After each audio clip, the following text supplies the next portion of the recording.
White House Deputy Chief of Staff, all-around MAGA legend, Stephen Miller, just appeared on CNN to defend the administration's policies broadly, to defend the deportations, which is an area of policy strength for Stephen Miller, and just generally to destroy the network on which Mr. Miller was a guest. You mentioned yesterday, and you mentioned again here, illegal immigrants who are getting child tax credits. Are you looking for that information in the IRS data? Anytime a crime is committed, of course there should be an investigation. Is it your position that if somebody who is Stephen, here are you looking for that criminally is stealing information in the taxpayer IRS dollars? data? The federal government will find every illegal alien who is stealing American taxpayer dollars. And that is what Americans expect to happen. I don't even fathom the premise of your question.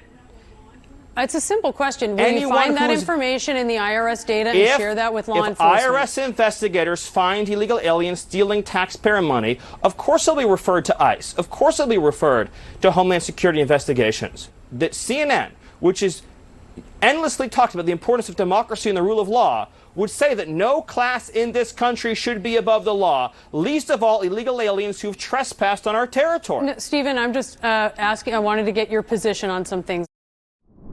CNN's not taking a position. No, they're just the facts, Jack. Straight down the middle, objective, neutral, centrist. I don't think so. Stephen Miller goes on, he says, oh yeah, I think you might be a little bit biased, CNN.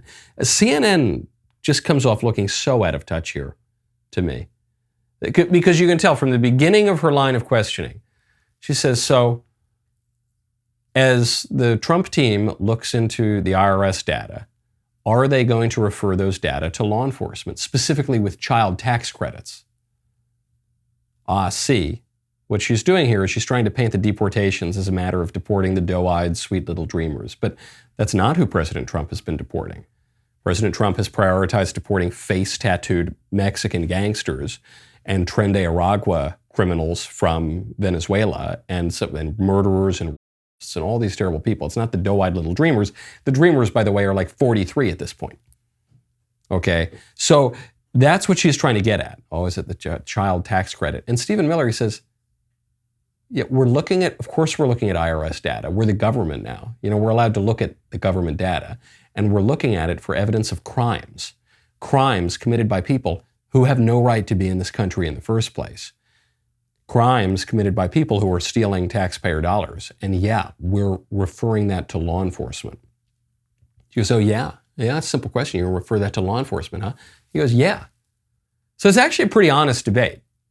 Despite how dishonest the media want to be, it's actually a pretty honest debate.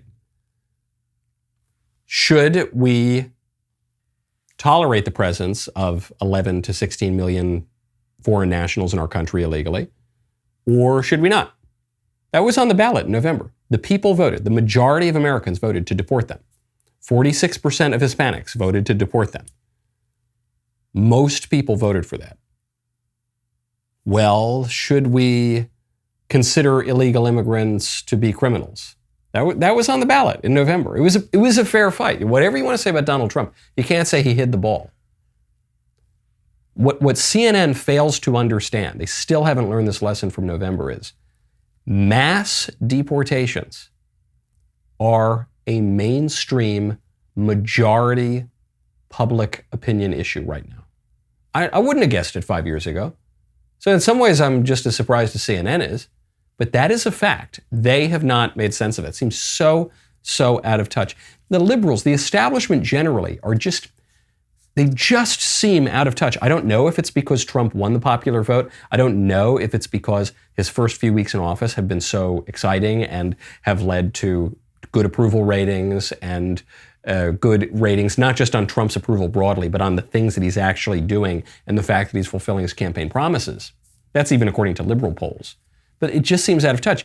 That was a spectacular clip, if I do say so myself, and I would recommend that you ring the bell and subscribe to the Michael Knowles YouTube channel, and then I will see you next time.